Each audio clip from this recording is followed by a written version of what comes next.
Hello, my amazing psychology stars, awesome students. So today is the launch of our lessons.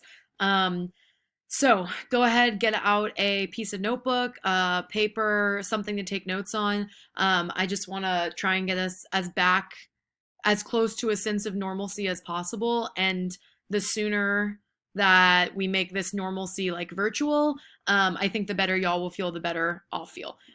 So I hope this is helpful. I hope you find it helpful. I hope you find it interesting. So if you have your notebook from class, awesome, get it out, use it to take notes. If you don't have that notebook, that's okay. It is still in my classroom. But just go ahead and get a piece of paper out, or if you have an empty notebook laying around, maybe use it for the time being for your classes and you can transfer later. But go ahead, set up your notes. We're going to keep it on with Unit 3. We finished the quarter with that Unit 3 test, or the Unit 3 mid-unit test, and we're going to keep trying to get through Unit 3. If you have any questions about your test grade, it's on PowerSchool, and you can pop into office hours to ask me those questions. But today we're going to learn about the effect of emotion on memory.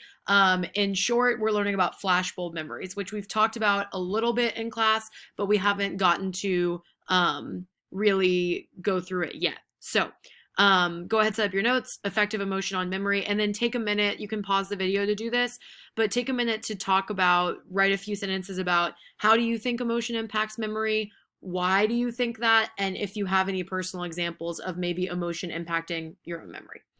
So pause this, take a second to write that down. And then, just so you know, you can log on to office hours today. I'm actually going to separate office hours. So I'm going to have just an office hours for you guys, for you psych awesome students. So the psych office hours will be today from 3 to 4 p.m. And you can just pop in there to ask me any questions about the content I'm going through, to talk about what you learned, to share your own personal examples, and for us to connect. So looking forward to seeing you today at 3. All right, let's jump in. So, guiding questions today are: how does emotion impact memory, and what are flashbulb memories? So make sure you understand those by the end of today. Why this matters in class. You will be tested on this for your IB test next year. And why it matters in life. Emotion plays a huge role in the way that we remember things, whether or not we think it does, but it does. And it might even change your opinions on different situations. So it's important to understand how your emotions might be impacting the way that you remember different events. And let me move me for a second. Here's my meme. One does not simply forget a flashbulb memory. So I'll jump back in. When you think about a flash bulb, think about like a light bulb going off. And that's kind of, if you can think about that, you'll kind of always remember what a flash bulb memory is. So let's just jump right in with a note. What is a flash bulb memory? Brown and Kulik, this is a study from 1977 that you're going to write down later, but I figure let's start with their definition. They defined a flashbulb memory as a highly detailed, exceptionally vivid snapshot of the moment when a surprising and emotionally arousing event happened. So I'm going to take my picture off so you can look here. This is like the first image that pops up when you Google flashbulb memory. And you see here, do you guys, I hope you know who that is.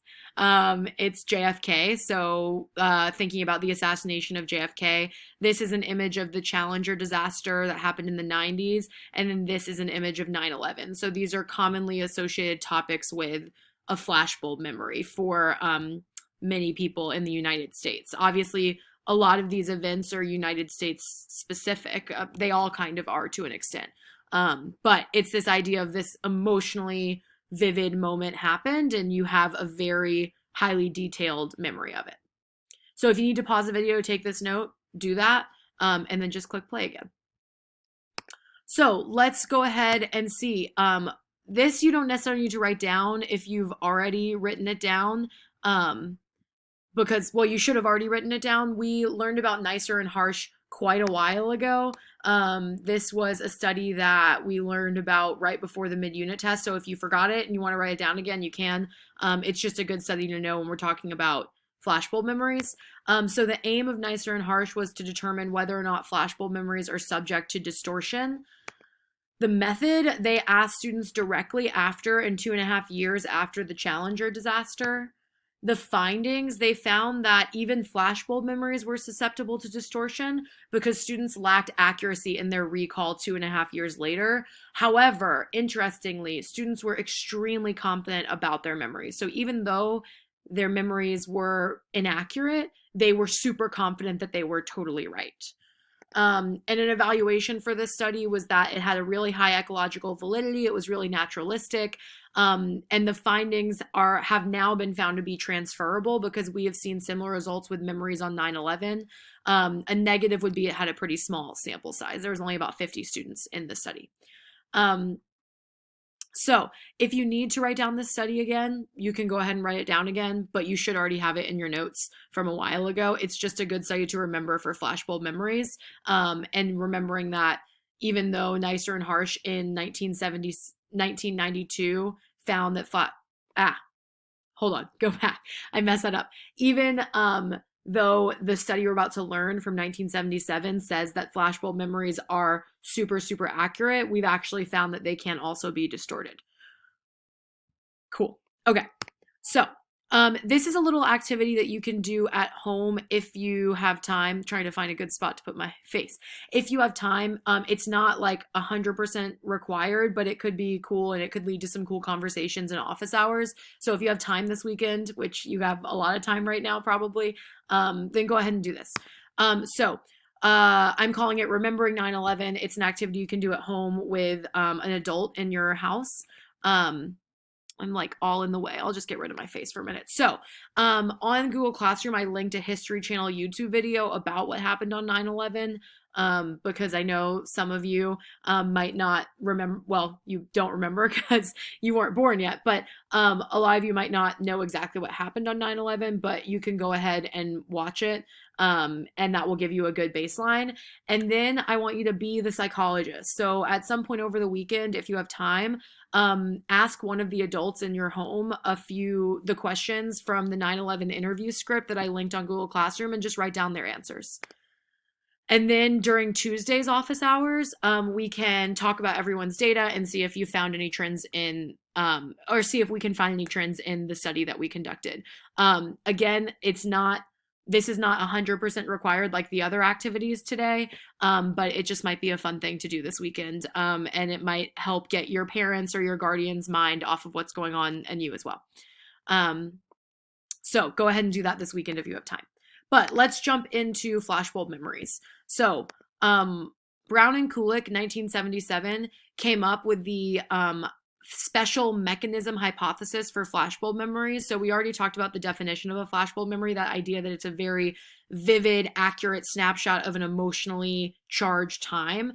And basically, Brown and Kulik in 1977 said that there was a special mechanism for the encoding of these flashbulb memories. So they basically argued for this existence of a special biological mechanism that was triggered by a very surprising event, and this idea that it creates a permanent record of the details around this emotional experience. This implies that flashbulb memories have different characteristics than our ordinary memories, because as we've learned basically all through Unit 3, we know that our ordinary memories are not snapshots, are not photographs of the past. They're more schemas of the past. We have these ideas of what happened, and every time we remember them, we distort them in different ways. But Brown and Kulik are arguing that these flashbulb memories are very different than our ordinary memories and are much more accurate. And they also argued that these flashbulb memories are much more resistant to being lost or being forgotten. So if you need to pause or rewind or slow this down, do that to get these notes. But otherwise, I'm going to keep going. So here's their original study on flashbulb memories and the original way they did this study. So it was based on interviews with only 80 participants. So it's a small sample size, about 9 different events. And these are really the only three that you need to know they asked about. They asked about the assassination of JFK, the assassination of Martin Luther King Jr., and the assassination of Malcolm X. Those were 3 of the main events they asked about. They basically asked the participants, the 80 participants, if they could recall the circumstances in which they first heard about said event, about assassination of JFK, assassination of Martin Luther King, etc. And for the participants that said yes, they were asked to write an account of that memory and rate it on a scale of personal importance. And 99% of the subjects recalled the circumstances of hearing about JFK, about the assassination of JFK, even 13 years after it happened. So 99% of the participants said, yes, I remember where I was, what it was like, all of the circumstances around that assassination of JFK, even 13 years later. Interestingly, and this is important for the next slide, the researchers observed a much lower rate of flashbulb memories among white participants than black participants when asked about the assassination of Martin Luther King Jr. and the assassination of Malcolm X. So this shows that there might be some link between personal importance and creation of flashbulb memories. So basically, researchers found that black participants were much more likely to have a flashbulb memory around the assassination of MLK and Malcolm X than white participants were. So again, pause if you need to get these notes, and then just click play when you're done. Okay, so after this study, today, instead of this hypothesis, if we go back, the hypothesis that it's a special mechanism, that it's some biological mechanism, there is some support for that, and you're going to get to explore that on your own today.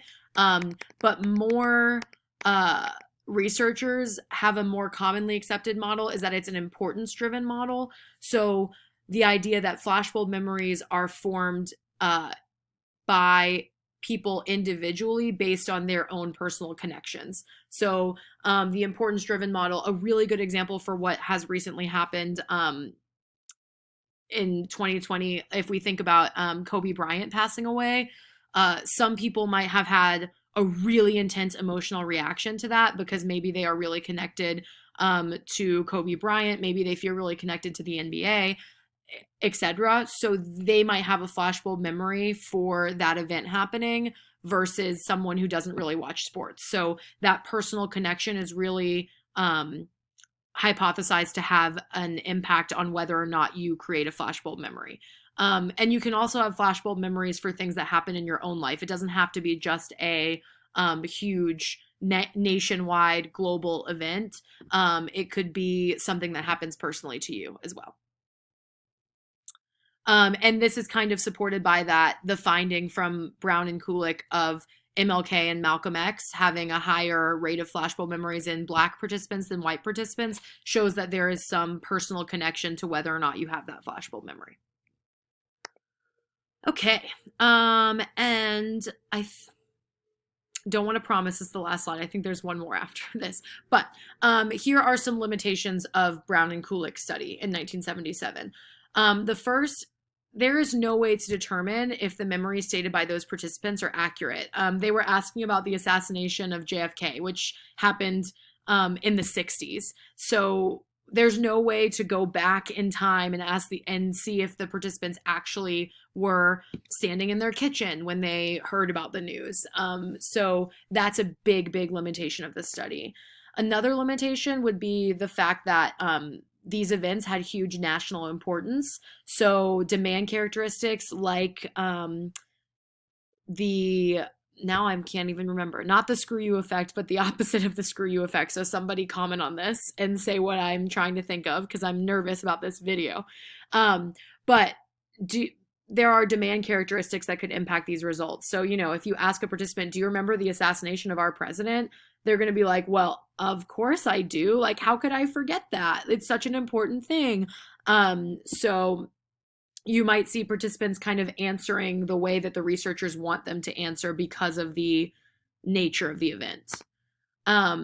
There's also no way to test the level of surprise for the participants when they heard about the event, and there's no way to measure their emotional response because we were asking them after the fact. And Brown and Kulik had a little bit of an issue where they were arguing that flashbulb memories were due to a biological mechanism, but they didn't study biological mechanisms at all in this study. So that is a little bit of a limitation because they argue there's a biological reason behind it, but then they have no evidence for that. However, as you're going to see in your independent practice that you're about to do, there is some evidence that emotional memories may be formed in a different way than non-emotional memories. And there's evidence that this happens based on specific brain structures, which is pretty interesting. So pause if you need to get these limitations. All right. So here are the activities you're gonna do. I was right, that was the last slide. Here are the activities you're gonna do today. The first activity I want you to do is watch the 2 linked videos on Google Classroom on Phelps's research and write down Phelps's findings in your notes. It's just good findings to know for this study on flashbulb memories. And then the second thing I want you to do is, this is where I'm going to know that you did the work. You're going to complete the Google form worksheet on Sharot's 2007 research. And all of this research is on 9/11. And I think it's also useful to put Sharot's research in your notes. That'll be helpful for later. So again, watch the linked videos and write down Phelps's findings, and then complete the Google form worksheet on Sharot's 2007 research. Shouldn't take you more than about 20, 30 minutes. And you don't have to do it all at once. You can do it over the weekend. But it's just a good way to get your mind off of what's going on and to also keep learning psychology. So do those 2 activities for me. If you have questions about those activities or have questions about anything that we learned today, come to office hours today at 3 p.m. And other than that, I hope y'all have an awesome, awesome day, a great weekend, and I will see you at office hours.